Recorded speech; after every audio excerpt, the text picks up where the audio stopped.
look, if we're going to get a season 2, great, cool.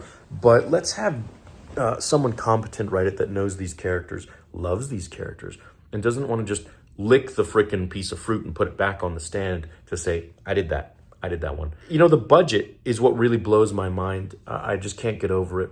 $1 billion for Andor, almost 750 mil, 300 something mil, 250 mil for Acolyte, 90 million for Obi-Wan Kenobi. Why? Why do you do that? Give Hayden 30, give Ewan 30, and then just another 250 million on the rest of the show. To me, I find it confusing. I don't really understand it, and I don't think I ever will.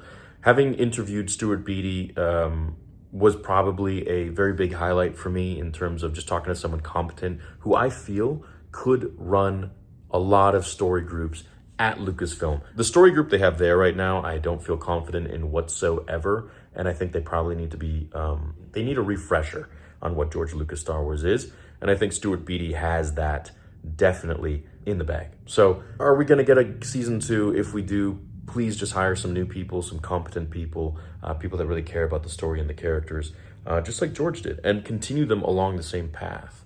So if you're not going to do that, I got bad news for you. I don't think it's going to be well received. Now, they could jangle keys, like Mahler always says, and I mean, shit, that gets me every time, but these are keys that George Lucas created, like putting Qui-Gon Jinn at the end. Emotional, but does it make it good? No. In the moment, it's emotional as shit, because you're seeing these characters once again, but is it really good? Does it make sense for them to return? Like, for example, Qui-Gon shouldn't have returned. There was no reason for him to be in his corporeal form. That was the whole point, is that he never completed his training before he died, and he was just a voice. That was it.